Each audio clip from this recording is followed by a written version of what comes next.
மகிழ்ச்சியின் சத்தம் வழங்கும் அனுதின தேவமன்னா. Voice of Joy presents Daily Manna by Reverend A. Benedict. தேவனுக்கே மகிமை உண்டாவதாக.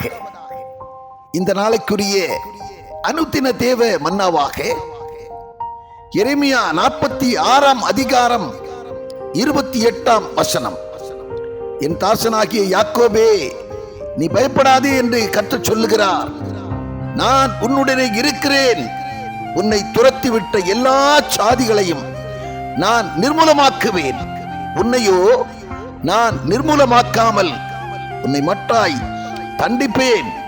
ஆனாலும் உன்னை நான் குற்றமில்லாமல் நீங்களாக விடுவதில்லை என்கிறார். என கண்பான தேவச்சனமே, ஆண்டவர் சொல்லுகிறார், நான் உன்னோடே இருந்து உனக்கு இடையூறு விளைவித்த, உன்னை பாவத்திற்குள்ளாக்கின,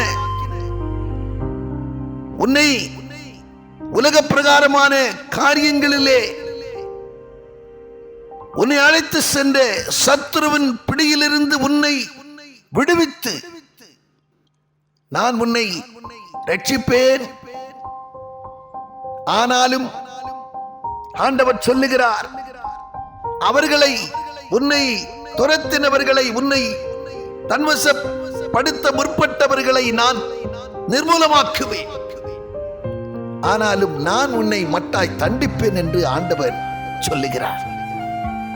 வேதம் சொல்லுகிறது, யோபின் புத்தகத்திலே 5 அதிகாரம் 17-18 வார்த்தைகள்.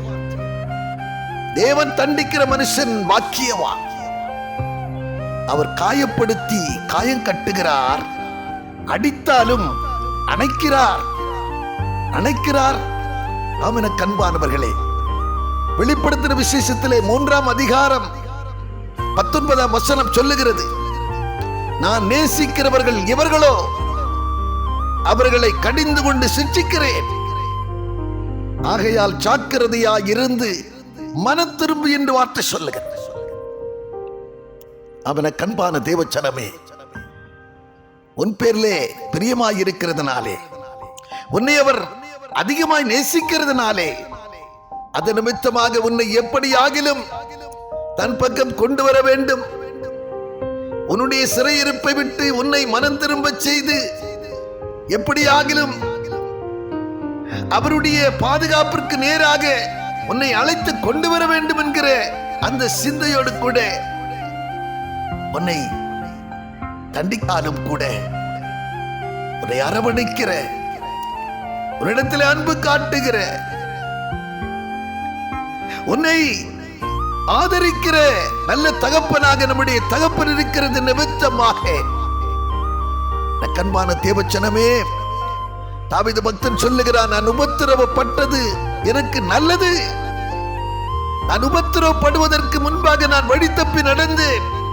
நான் துன்பப்படுவதற்கு முன்பாக சீர்கேடாய் நடந்தேன். இப்போதோ உமது பிரமாணத்தை நான் காத்து நடக்கிறேன் என்கிற வார்த்தையின்படியாக. கண்பான தேவச்சனமே, சிட்சிக்கப்படுவது நல்லது என்கிறதை உணர்ந்து அதை குறித்து நீ முறுமுறுக்காமல்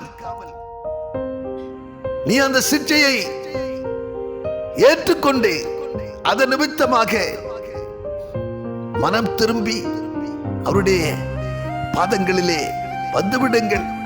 உங்களை அரவணைத்து முத்தமிட்டு ஏற்றுக்கொண்டு நித்திய வீட்டுக்கு நேராக உங்களை நடத்துவார் என்கிறதிலே கொஞ்சமும் சந்தேகமில்லை. ஆமென்.